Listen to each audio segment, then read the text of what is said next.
E o Dr. José Eli Batistella já está aqui nos nossos estúdios e ele vai nos ajudar a esclarecer sobre esse tema. Seja bem-vindo mais uma vez, doutor. Obrigado ao público, obrigado a vocês pelo convite. Para começar, doutor Eli, tuberculose é uma doença grave, né? Sempre deve ser considerada como tal. Ela tem um tratamento longo, persistente, e quanto mais precoce o diagnóstico, mais chances de cura ela tem. E o que é a tuberculose? É uma doença infecto-contagiosa, transmissível através da via respiratória, através da tosse. Só para vocês terem uma noção de como funciona isso, o bacilo de Koch, quando você faz uma tosse, você está contaminado, normalmente ele sobrevive ao ar umas 8 horas, diferente de um vírus da gripe, que é em média 2 horas e meia, 3 horas, que fica com a propensão de passar para outro paciente. Então, realmente, quem tem contactante, realmente, ou sabe que tem, a gente depois faz um rastreamento em volta do paciente que tem a tuberculose, aonde ele foi, para a gente cercar essa situação com tratamento preventivo para não desenvoltura da tuberculose. E nós vimos ali na reportagem que a Simária teve, a tuberculose glandionar. Existem outros tipos? Certo, existe várias formas de apresentação da tuberculose. A mais comum é pulmonar, que todos mais conhecem, que chamamos as pessoas de tísicas, que é da tuberculose. Tem na pele, tem em todos os órgãos, na parte óssea, na parte do fígado, em qualquer outro órgão pode ter a transmissão via sanguínea, Então, pode, à distância, apesar da parte respiratória ser o fator de entrada, porque é através do ar que você recebe essa bactéria e faz a progressão dela de acordo com o seu sistema imunológico. E os sintomas são sempre os mesmos? Os sintomas são, na verdade, a pessoa começa com uma tosse produtiva, persistente, febrícula de 37,6 a 38, geralmente no final da tarde. À noite tem uma sudorese, que é isso que é interessante, à noite faz uma sudorese. E a pessoa começa a desenvolver um cansaço fácil e um cansaço crônico. E o emagrecimento, porque inibe um pouco o apetite, você vai emagrecer. E aí realmente que é alerta para procurar um profissional para poder fazer o diagnóstico. Então, o principal sintoma, que dá aquele start, assim, que chama a atenção para a doença, é quando a pessoa começa realmente a emagrecer demais, Emagrecer e tosse persistente. São os dois sintomas mais primários que tem, depois a febrícula e a sudorese noturna. São esses 4 sintomas mais comuns que a gente encontra no paciente com tuberculose. E eu queria que o doutor falasse um pouquinho do tratamento. Quando a gente descobre, recebe o diagnóstico da doença, realmente precisa parar, Na verdade, a gente faz pesquisa de um BAR, do escarro, para fazer o diagnóstico, um raio-x de tórax, e para ver se está dando positivo ou não, principalmente o exame de escarro. Aí você vai executar um tratamento que é antibiótico terapia, normalmente é a associação de 4 antibióticos que nós fazemos de tratamento a longo prazo e vai vendo a evolução do tratamento e da cura, em média de 2 meses a 6 meses um tratamento para TB. E se acontece como a Simária, que às vezes interrompe um tratamento, a doença volta, retorna todos os sintomas? Eu acredito, então, na verdade, ela deve ter tido, pelo estilo de vida que ela tem de fato, deve ter suprimido um pouco o sistema imunológico, uma alimentação não comum, ficando horas acordado por causa de shows. Ela desenvolveu uma forma ganglionar, que é uma forma mais complicada. Ganglionar é quando pega o gânglio, o sistema linfático que nós temos, e os nossos gânglios eles infartam quando tem um processo infeccioso ou inflamatório. E quando aí se aloja, eles ficam túrgidos, cheios, a gente fala que eles ficam infartados. E alguns até supuram, como foi outro profissional que disse no programa.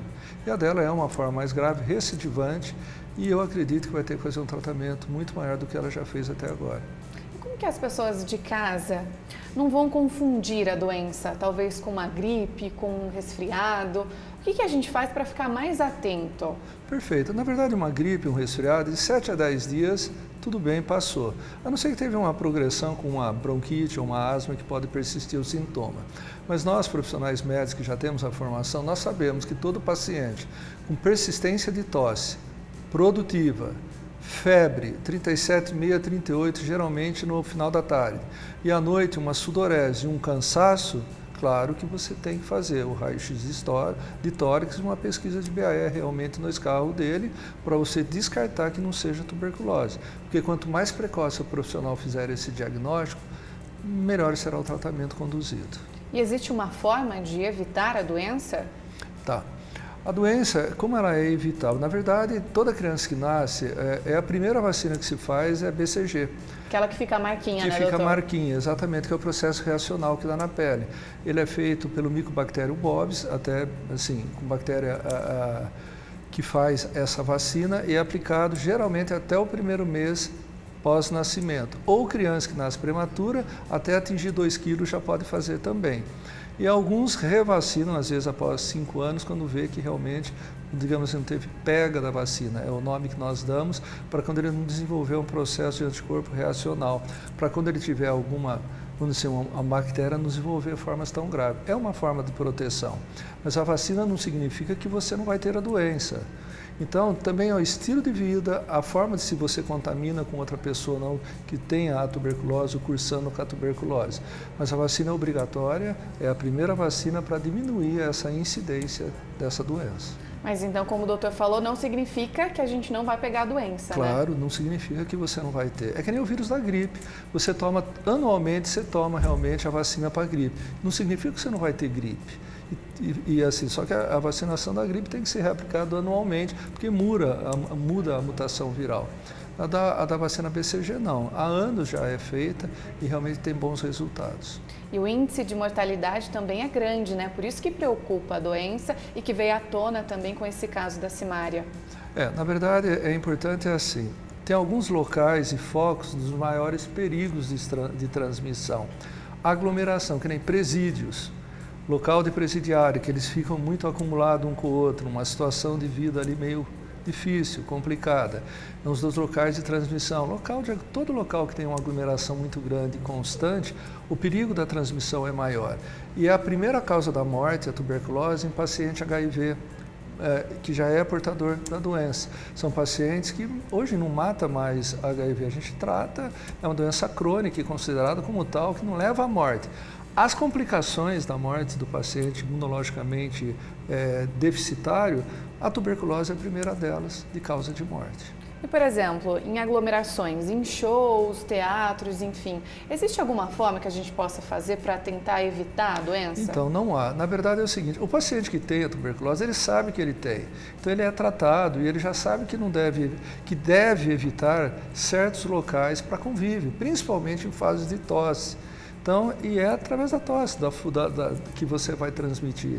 Então, nesses ambientes abertos, raramente tem esse perigo de se contaminar, digamos assim. E o paciente que é portador, ele realmente vai evitar de ir nesses ambientes. E para quem já tem a doença, quanto à alimentação, existe alguma coisa que não possa comer ou não? Como que funciona isso, doutor? Pelo contrário, na verdade, existe tudo que se possa comer, porque o paciente ele fica meio lipodistrófico.